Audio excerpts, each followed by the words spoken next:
কয়েকদিন আগে আপনারা দেখেছেন চট্টগ্রামে একটা খাল পরিষ্কার করার জন্য 400 কোটি টাকা চেয়েছিল, এখন যারা দায়িত্বে আছে তারা সরকারের কাছে।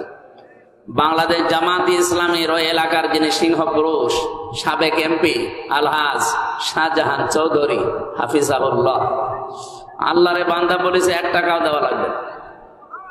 আমরা বাংলাদেশ জামাত ইসলামী চট্টগ্রাম বিভাগ থেকে 10 টাকা 20 টাকা করে কালেকশন করে মাত্র 1 কোটি টাকা দিয়ে এই বিশাল খাল পরিষ্কার করে দেব, অলরেডি দিয়েছে। 1টা টাকা সরকারের কাছ থেকে নেওয়া লাগেনি। ধন্যবাদ দেওয়ার দরকার ছিল, প্রশংসায় ভাসছে তামাম দুনিয়া, এখন তাদের প্রশংসা করে। ওখানে যিনি চেয়েছিল 400 কোটি টাকা, সেই লোক বলছে খাল ভালো করে পরিষ্কার হয়নি। আমার মনে হয় শয়তান তো আমি দেখিনি, যদি দেখতাম তো ওই রকমই হতো। একটা টাটকা শয়তানের মতো কথা না। আপনি চাইলেন কত? 400 কোটি, আর এটা 1টা টাকা না নিয়ে 1 কোটি টাকা নিজের দলীয় ফান্ড থেকে কালেকশন করে নিজের উদ্যোগে পরিষ্কার করে দিল। অন্তত শুকরিয়া আদায় করে আলহামদুলিল্লাহ বলার দরকার ছিল। আর আপনি বলছেন না সেরকম পরিষ্কার হয়নি।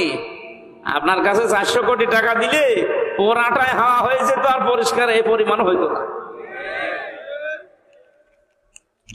এই জন্য আমার মূল কথা হচ্ছে, বিশ্বনবী নিজে এত বড় চরিত্রের অধিকারী, তিনি 23 বছর কোরআন ছাড়া চেষ্টা চালিয়েছেন, রাজনীতি করেছেন, এর আগে কিচ্ছু হয়নি। কিন্তু কোরআনে কারিম দিয়ে যখন আরম্ভ করেছে, এমন এমন মানুষ তৈরি হয়েছে, কিয়ামত পর্যন্ত ওই রকম মানুষ আর মনে হয় হবে না। হবে না, ওমরের মতো মানুষ তামাম দুনিয়া মিলে আর বানাতে পারবেন না। তিনি রাষ্ট্রপ্রধান হওয়ার পরও প্রতিদিন 5টা করে ভালো কাজ করতেন। 5টা ভালো কাজ মানে প্রতি রাত্রে তিনি 5 বার করে সুবহানাল্লাহ পড়তেন, আর 2 রাকাত করে নামাজ পড়তেন, আর 1 খতম করে কোরআন শরীফ পড়ে দিলেই হয়ে গেল নাকি? আমরা তো ভালো কাজ এগুলোই মনে করি না, এটা ভালো কাজ শুধু না, ভালো কাজ হযরত ওমর যেটা করতেন, প্রতিদিন অন্তত 5টা পরিবারের খবর এলাকার ভেতরে তিনি নিতেন।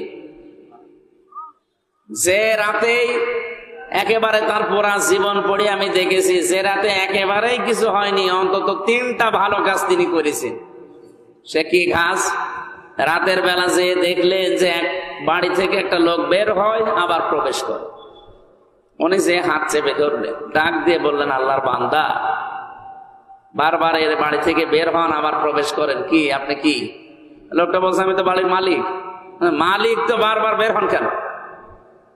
লোকটা বলছে, পথিক আপনি কে? আপনাকে তো চিনি না।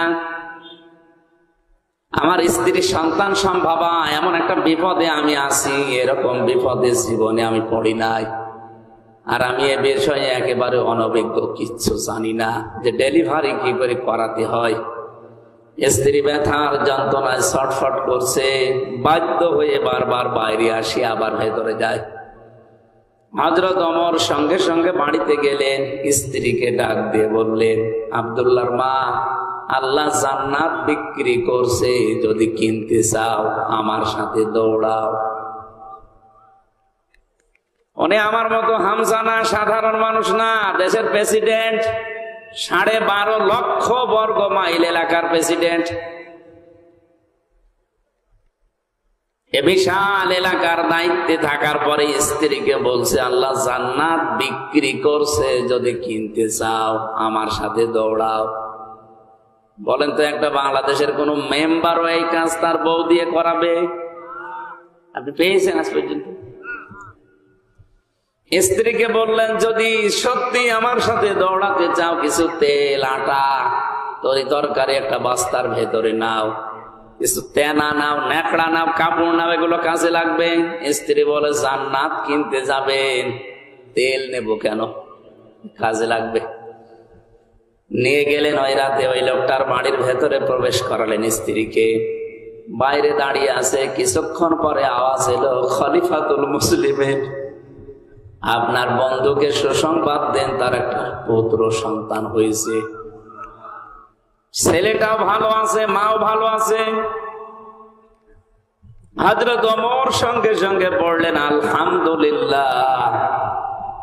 পাশে ছিল বাড়িওয়ালা, ও তো বলছে ইন্না লিল্লাহ।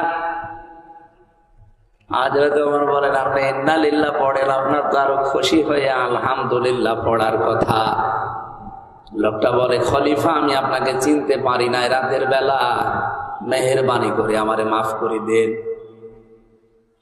বাড়ি থেকে কিছু টাকা নিয়ে এসে লোকটাকে খলিফার হাতে দিয়ে বলে, এই টাকাগুলো ওই যে রাতের বেলা যে নার্স নিয়ে এসেছিলেন, যে মহিলা নিয়ে এসেছিলেন সেবিকা, ওই মহিলাকে দিয়ে দেবেন। হযরত ওমর বলে, ভাই রাতের বেলা যে মহিলাকে নিয়ে এসেছি আপনার স্ত্রীর খেদমত করানোর জন্যে, ওটা পেশাদার নার্স না, ওটা সেবিকা না, ওটা ধাত্রী না, ওটা আমার নিজের স্ত্রী, ও টাকা দেওয়া লাগবে না।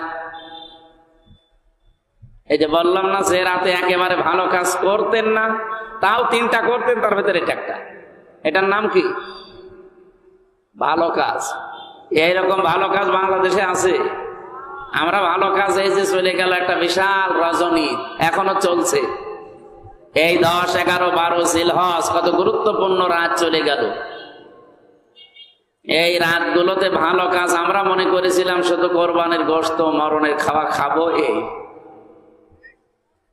ভালো কাজ আমরা বুঝি নাই। হযরত ওমরের মতো মানুষ তৈরি করেছিলেন এই কোরআনে কারিমের রাজনীতি দিয়ে। এই জন্য এই শব্দটা আগামী থেকে আর লিখবেন না। আর কেউ যদি বাধা দেয় যে রাজনৈতিক শব্দ কোরআনের সাথে মেলে না, ওরে আমার কাছে নিয়ে যাবেন কুষ্টিয়া, ও কোরআন পড়তে পারে কিনা ওরে আমি জিজ্ঞাসা করব। আমি এখানে তেলাওয়াতে 2 কিরাত পড়েছিলাম। 7 কিরাতে কোরআন শরীফ পড়া যায়, আমার 7টার উপরে আয়াত আছে। আমার বিশ্ববিদ্যালয়ের সাবজেক্টই ছিল কোরআন, তার ভেতরে আমি 2টা কিরাত এখানে পড়েছিলাম। আপনারা আলেম ছাড়া হয়তো যারা মনে করছেন ইব্রাহিম না বলে ইব্রাহাম বললো, মানে এটা আর একটা কিরাত আছে। আমরা যদি কিরাতের ক্লাস নেই, ওইদিকে আমরা যাব ইনশাআল্লাহ। আমরা বোঝাতে চাচ্ছিলাম আগামী থেকে কোরআনে কারিম দিয়ে রাজনৈতিক কথা বলবেন না, এটা রাজনৈতিক মঞ্চ নয়। এই কথা যদি কেউ বলে আমার সামনে যেন বলবেন না ভাই, কারণ আপনি যে বিষয়ে জানেন না ওই বিষয়ে আপনার কথা বলা ঠিক না।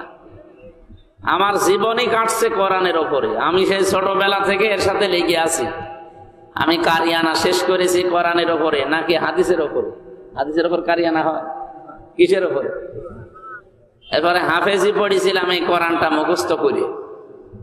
আমি কামেল করেছি কোরআনের ওপরে, অনার্স মাস্টার্স আমার কোরআনের ওপরে।